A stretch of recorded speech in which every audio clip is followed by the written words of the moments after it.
हम के ठहरे अजनबी इतनी मदारातों के बाद, फिर बनेंगे आशना कितनी मुलाकातों के बाद। फैज अहमद फैज साहब का ये शेर मैंने इसलिए पढ़ा कि इस नज्म का उनकी उन्वान है ढाका से वापसी पर। फॉल ऑफ ढाका पर उन्होंने ये नज्म लिखी है और कहते हैं कि पाकिस्तान में हमें दिसंबर रास नहीं आता। सबसे पहले तो हमने दिसंबर में फॉल ऑफ ढाका देखा, मशरकी पाकिस्तान का बनना, अलहदा होना, और उसके बाद फिर हमने देखा कि एपीएस का जो सानिया हुआ वो भी दिसंबर में। अब हम देख रहे हैं अभी जो वाकया हुआ है सियालकोट वाला, वो भी दिसंबर में हुआ। यानी दिसंबर में ऐसे बहुत से वाकयात हैं जो हमारे लिए बहुत ही हमें दिल गिरफ्तार कर देते हैं। आज मैं बात करूंगी कि मशरकी पाकिस्तान का जो सानिया है उसके ऊपर तफसील से गुफ्तगू करेंगे। उसके एंगल्स इतने ज्यादा हैं, बहुत बड़े बड़े जो दुनिया में इस तरह के वाकयात होते हैं, जंगे होती हैं, कुछ इस तरह की अलहदगियां होती हैं, मुल्क टूट जाते हैं, उसकी जो कमीशन की रिपोर्ट आती है, उसके बाद तक जो है इस चीज पे बात नहीं हो पाती कि कसूर किसका था। मेरे साथ इस वक्त इस साने पर बात करने के लिए, आप बहुत अच्छे तरीके से जानते हैं, बहुत लर्नड पर्सन है, बेशुमार किताबों की, यानी बेशुमार मैं इसलिए कह रही हूँ कि इतनी बहुत सी इन्होंने किताबें लिख डाली हैं, ऑथर हैं और कॉलमनिस्ट हैं। इसके अलावा स्टॉकहोम यूनिवर्सिटी से पीएचडी इन्होंने किया, वहां पर पढ़ाते भी रहे। डॉक्टर इश्तियाक अहमद साहब हमारे साथ मौजूद हैं। डॉक्टर साहब, thank you so much for joining my show. बहुत बहुत शुक्रिया आलिया जी, बड़ी मेहरबानी। एक बात आपको मैं बता दूं, जब दिसंबर पे जो आपने कमेंट किया है कि कई सानहा हुए हैं, तो मोहम्मद अली जिन्ना की पैदाइश भी दिसंबर में है, तो जरा सोच लें आप। जी चलिए, हम इसको मैं इसको इस तरह लेती हूँ कि चलिए अच्छी बात भी हुई, दिसंबर में कुछ अच्छी बातें भी हुई और सानियात भी हुए। मैंने कहा जरा पूरा जो प्रॉपर है दिसंबर की जी जी, वो आपके सामने ले आऊं ना। एग्जैक्टली यानी आप जा रहे हैं 1947 से पहले तक, मैं समझ रही हूँ बात आपकी। पैदाइश है, he is the founder of Pakistan. जी एग्जैक्टली, बिल्कुल अच्छा। सही। डॉक्टर साहब, मशरकी पाकिस्तान के साने पर बात हुई, काफी दफा हुई। हमीदुर रहमान कमीशन जो रिपोर्ट है, हमीदुर रहमान कमीशन रिपोर्ट, वो भी आ गई जी। आप इस बारे में क्या समझते हैं? इतना बड़ा सानहा पाकिस्तान की कौम को क्यों देखना पड़ा? इसका जिम्मेदार कौन है? बहुत बड़ा मैंने आपसे सवाल कर दिया, आप इसके जब जवाब देंगे तो और मेरे जहन में जो सवाल आएंगे वो भी मैं आपके पास लेकर आऊंगी। देखिए, जल्दी से ये सारी चीजें, ताकि जब तक पूरा फ्रेमवर्क ना हो बात बनती नहीं है। हिंदुस्तान की जब तकसीम हुई और पाकिस्तान को लाने का मुहिम शुरू हुई, तो अप्रैल 1947 तक ये क्लियर नहीं था कि ये जो है ईस्ट बंगाल, जो मुसलमानों जहां पे मेजॉरिटी में है, ये पाकिस्तान का हिस्सा होंगे। लेकिन अप्रैल 1947 में फिर जो फैसला हुआ अल्टीमेटली वो यही था, और इसको 23 जून को बंगाल असेंबली ने इस पे वोट भी किया और कहा गया कि इसकी पार्टीशन हो जाए, वेस्ट बंगाल इंडिया को चला जाए क्योंकि वहां हिंदू मेजॉरिटी में थे, ईस्ट बंगाल मुसलमान पाकिस्तान को मिल जाए।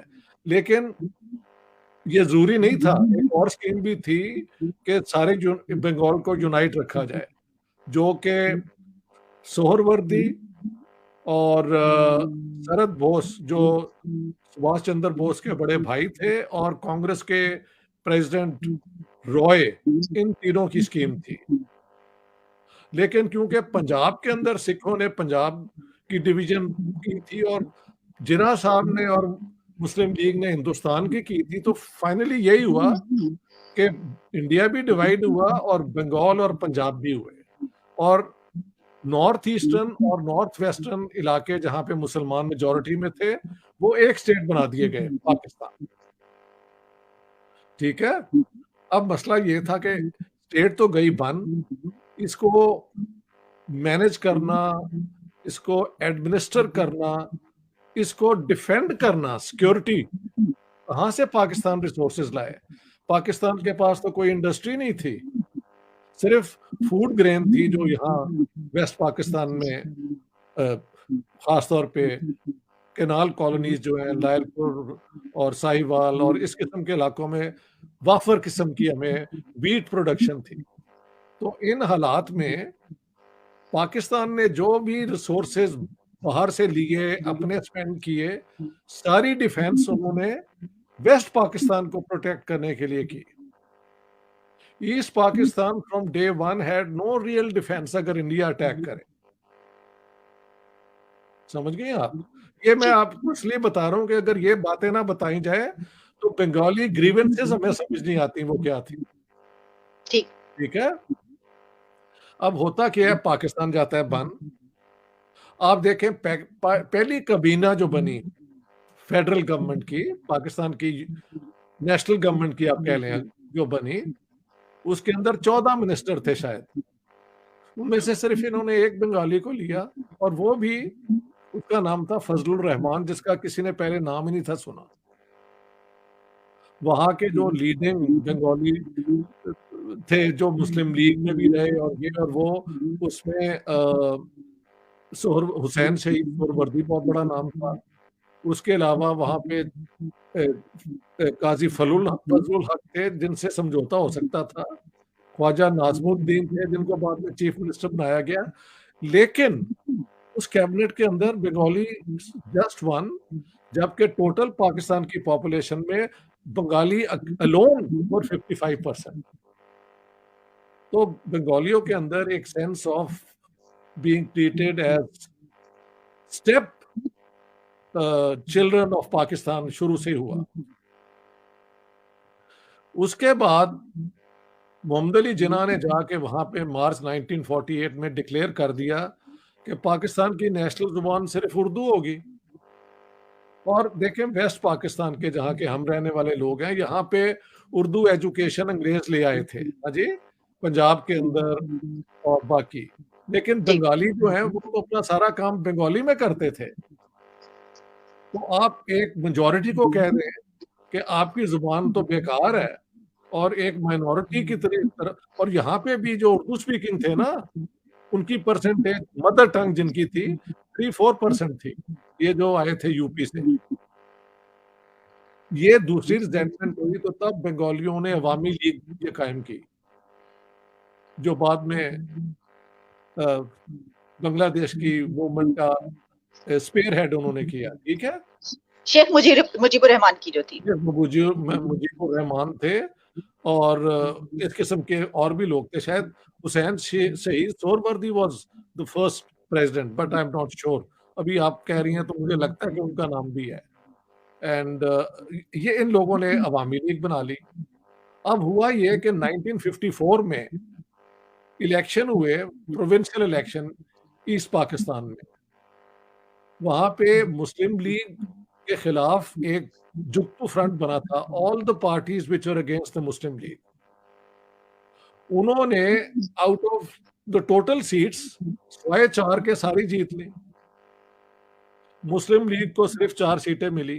हुकूमत बनी जुक्तु फ्रंट की, लेकिन with in a few months उन्होंने उसे डिसमिस कर दिया, वेस्ट पाकिस्तान की हुकूमत ने, ये कह के कि ये पाकिस्तान के खिलाफ काम कर रहे हैं। हाँ जी, तो ये पहला, ये दूसरा एक और धचका उन्हें मिला कि हम इलेक्ट करके जो हुकूमत बनाए वो भी इन्हें काबिल कबूल नहीं है। उनके इल्जाम लगाया कि ये इंडियन एजेंट है या ये कम्युनिज्म फैलाना चाहते हैं पाकिस्तान में। उसके अलावा अगर आपके सुनने वाले चाहें तो मेरी ये किताब है, Pakistan the garrison state, origins, evolution, consequences. ये ऑक्सफोर्ड यूनिवर्सिटी प्रेस ने छापी है, पाकिस्तान में कोई भी खरीद सकता है, पेपर बैक में सस्ती मिल जाती है। उसमें 2 चैप्टर हैं on the breakup of Pakistan. तो जो मैं बात कर रहा हूँ वो थॉरली रिसर्च्ड है। अब होता ये है, डॉक्टर साहब आपको रोक के एक सवाल, अभी आपने जो बात की ना उसमें सिर्फ देखिए कि उस वक्त ये जो उनकी हुकूमत नहीं मानी और उसको तोड़ा, उसमें कौन था? ये पाकिस्तान में उस वक्त कौन था हुक्मरान जिन्होंने ये किया? ये हुआ था 1954 में। तो मलिक गुलाम मोहम्मद होंगे जो गवर्नर जनरल थे। He was governor general till 55। Okay. हाँ, ही वाज गवर्नर जनरल। तो ये उनके दौर में इन्होंने उसे डिसमिस कर दिया, कह के ये तो ए, ए, ए, इंडिया के हक में, इंडिया के एजेंट हैं या साथ साथ कम्युनिज्म फैलाना चाहते हैं। It's all on record. What I tell you is verifiable from original sources. ठीक है? तो एक और रिजेंटमेंट हुई। उसके बाद अपने इस एक चैप्टर में मैं दिखाया कि इकोनॉमिक ग्रीवेंसेस ईस्ट पाकिस्तान की क्या थी। देखे, फौज में कोई बंगाली नहीं थे। ब्यूरोक्रेसी जो थी हमारी, सीएसपी अफसर, वो भी 1 या 2 थे बंगाली। सारे हमारे यहाँ से वेस्ट पाकिस्तान से वहां पे जाके काम करते थे। बंगालियों की कोई अपनी, वो क्या कहते हैं, इंडस्ट्रियल बुर्जुआजी, एंटरप्रेन्योर भी नहीं थे। ये इस्फहानी और आदम, इन्होंने जाके वहां पे इन्वेस्टमेंट की थी। वहां पे जो ईस्ट बंगाल यानी ईस्ट पाकिस्तान का जो मेन प्रोडक्ट था वो था जूट। जूट की जो बोरी होती हैं उसमें पैकिंग होती थी एक जमाने में, अब तो प्लास्टिक आ गया ना, लेकिन 47 में jute was demanded all over the world. 47 से पहले वो जूट कलकत्ता में फैक्ट्रीज थी, फिर पाकिस्तान में लगाई इन्होंने, आदम जी ने और इस्फहानियों ने। लेकिन बंगालियों ने कहा कि ये जो जूट की इनकम है ना, है ये हमारी इनकम जो है इन्वेस्ट होती है वेस्ट पाकिस्तान की डेवलपमेंट में।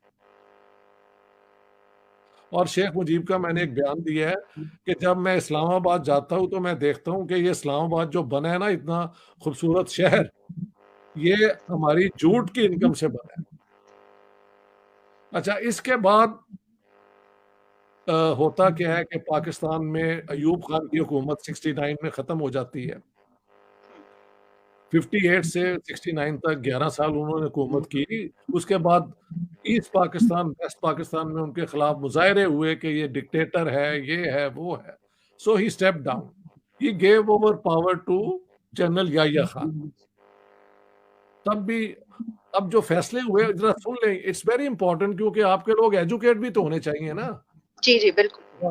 तो जब ये क्या कहते हैं, याह्या खान ने बनाया, उसने अनाउंस कर दिया कि I will hold elections in 1970 में। जब याह्या खान टूक ओवर तो 2 चेंजेस भी आए थे। वो चेंजेस क्या थे कि जो था ना बेसिक डेमोक्रेसी का सिस्टम, कि पहले आप इलेक्ट करें 80,000 और वो इलेक्ट करें प्रेसिडेंट को, वो खत्म कर दिया उन्होंने। और उन्होंने प्रेसिडेंशियल सिस्टम खत्म करके पार्लियामेंट्री सिस्टम ले आए जो पुराना था। Ayub Khan brought presidential system, पहले 47 से 58 तक पार्लियामेंट्री सिस्टम होता था। ओके, अच्छा, इलेक्शन का अनाउंस किया और एक लीगल फ्रेमवर्क ऑर्डर बनाया कि इसके तहत आप इलेक्शन लड़ सकते हैं। उनमें जो उन्होंने क्लॉजेस रखी वो ये थी कि इस्लामिक आइडियोलॉजी के खिलाफ कोई इलेक्शन कैंपेन नहीं हो सकती। ठीक है, कि जब आप देखें इलेक्शन कैंपेन में एक मुल्क डिसाइड कर सकता है कि इन बातों पे नहीं आप इलेक्शन लड़ सकते।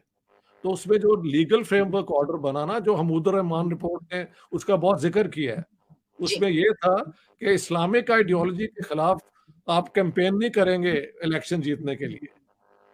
ठीक।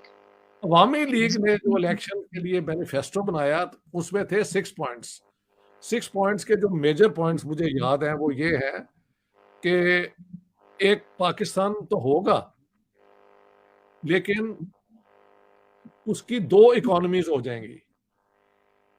यानी एक इकोनॉमी जो प्रोड्यूस होता है ईस्ट पाकिस्तान में वो वहीं रहेगा, और जो वेस्ट पाकिस्तान में होता है वो वहीं रहेगा। इनकी 2 करेंसीज भी हो जाएंगी, करेंसीज भी 2 हो जाएंगी। अच्छा, हाँ, यानी आप ये कह रहे हैं कि उनके इलेक्शन के जो पॉइंट्स थे उसमें ये था कि इकोनॉमी भी उनकी अलग होगी और करेंसी भी अलग हो जाएगी। करेंसी भी अलग होगी, और वो अपनी डिफेंस के लिए क्या कहते हैं, ये क्या कहते हैं यार, सिक्योरिटी फोर्सेस भी तैयार करें। हाँ, उसकी वजह क्या थी जरा वो भी सुन ले। यानी सर फौज हो गई ना, यानी उनकी फौज भी अलग होगी, इसका मतलब ये ले लें। बिल्कुल। अब उसकी वजह क्या थी कि 1965 में जो वॉर हुई थी ना, तो वो सारी वॉर तो वेस्ट पाकिस्तान के बॉर्डर पे लड़ी गई थी। मुझे I am witness to it. East Pakistan के लिए पाकिस्तान के पास वहां पे कोई फौज ही नहीं थी। अगर इंडियन तब चाहते, 71 में तो उन्होंने इंटरव्यून किया ना, लेकिन 65 में नहीं किया। ये जरा सोचें, why didn't the Indians intervene in 65? Because at that time the Bengalis were still believing in one Pakistan. Grievances होने के बावजूद they believed in one Pakistan 65 तक। उसके बाद अवामी लीग ने कहा कि यहाँ पे अगर एक और जंग होती है तो हम तो बिल्कुल अनप्रोटेक्टेड होते हैं, लिहाजा 6 पॉइंट्स में ये भी एक पॉइंट आ गया।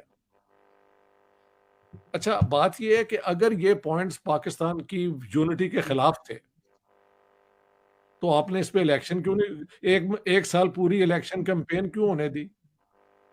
जैसे आपने लीगल फ्रेमवर्क ऑर्डर बनाया था कि इस्लामिक आइडियोलॉजी के खिलाफ, इसके खिलाफ आप नहीं कर सकते, तो आप कहते 2 करेंसीज, हाँ जी, पाकिस्तान के ईस्ट पाकिस्तान के कमाई वहां रहेगी, वेस्ट पाकिस्तान की इधर रहेगी, कोई फ्लाइट ऑफ कैपिटल नहीं होगा, कैपिटल के वहां से पैसे यहाँ नहीं आएंगे।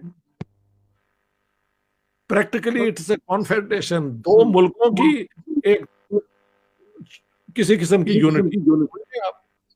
Why did you let elections be held on that? आप कहते ये तो पाकिस्तान के खिलाफ है। इन्होंने इलेक्शन होने दिया। इलेक्शन का रिजल्ट क्या बनता है?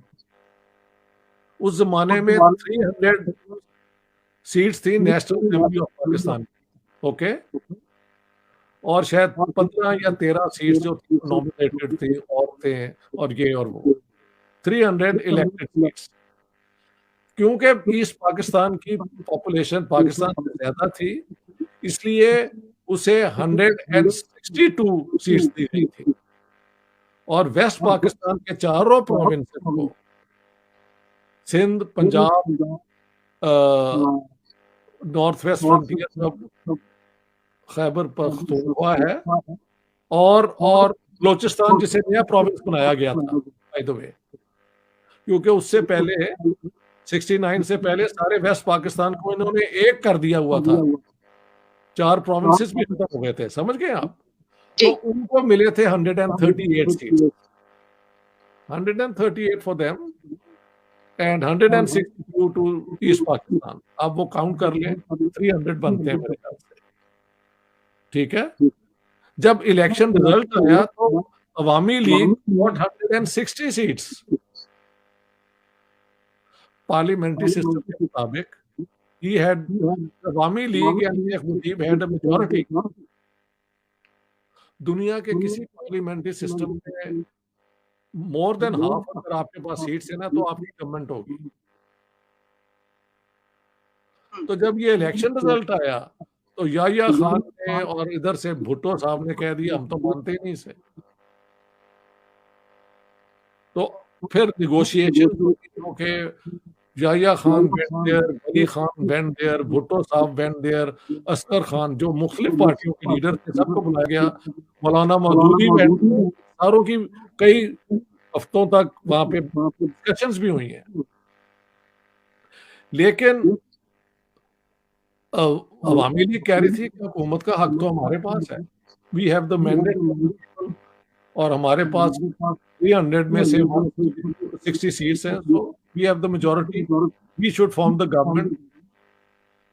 याहिया खान ने कहा ये तो काबिल कबूल नहीं है, ये 6 पॉइंट्स हैं, ये तो पाकिस्तान के खिलाफ है।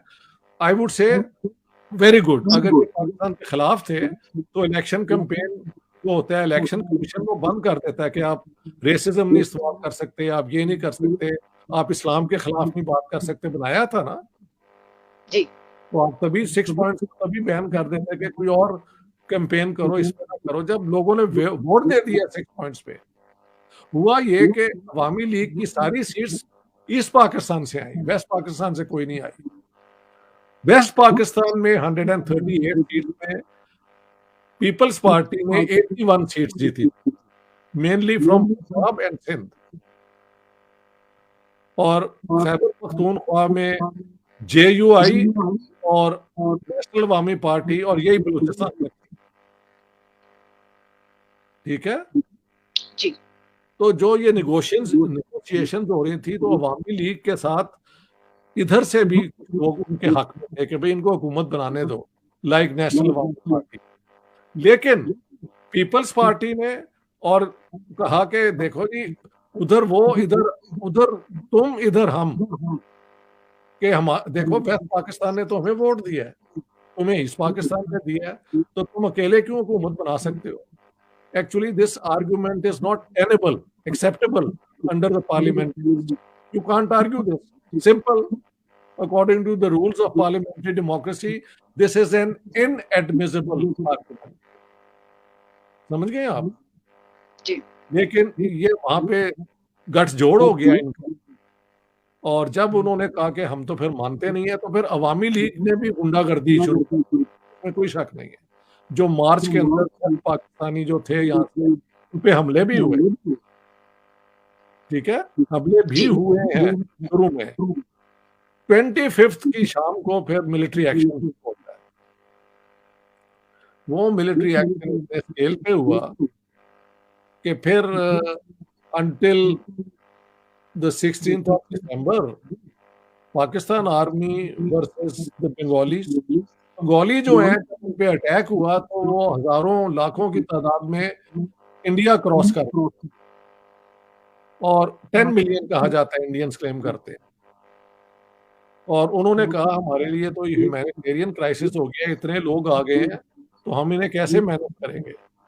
उनमें फिर इंडियंस ने ट्रेन किया, मुक्ति बाहिनी एक फाइटिंग फोर्स बनाई गई जो आके तो फिर पाकिस्तान की आर्मी के साथ जंग करती थी, लड़ती थी। तो ये गुरिल्ला वॉर चलती रही नवंबर तक। इंडियन तो नहीं मानते, लेकिन मेरे एविडेंस में नवंबर के एंड तक Indian forces were already in Pakistan assisting मुक्ति बाहिनी, ठीक है। 3 दिसंबर को याहिया खान ने डिक्लेयर कर दी वॉर ऑन इंडिया और वेस्ट पाकिस्तान का बॉर्डर खोल दिया। जब ये बॉर्डर खोल दिया तो यहाँ की जंग पे पाकिस्तान की जो एयरफोर्स है वो इस्तेमाल ही नहीं हो सकी, क्योंकि कई एयरफोर्स के पायलट जो थे वो एक्चुअली बंगाली थे। तो पाकिस्तान, मुझे याद है, आई वाज सिटिंग इस दौरान पंजाब यूनिवर्सिटी कैंपस में चाय हम पी रहे थे, तो इंडियन वो जेट्स आते थे, वो लाहौर पे सर्कल करते रहते थे। हमारा कोई जहाज नहीं था उड़ता कि उनको इंटरसेप्ट करें, और जिस टारगेट को वो चाहे वो हिट करके चले जाते। 65 की वॉर में जब उनके प्लेन्स आए थे तो मुझे वो भी याद है, डॉग फाइट हुई थी लाहौर के ऊपर, जो मैंने खुद देखी, जब पाकिस्तान ने उनका एक नेट जहाज होता था वो गिरा दिया था। So there were 2 wars now. The second war में पाकिस्तान की air force was totally paralyzed because nobody could trust the pilots. तो ये जंग जो है, ये चंद दिनों के बाद पता लग गया कि Pakistan has lost the war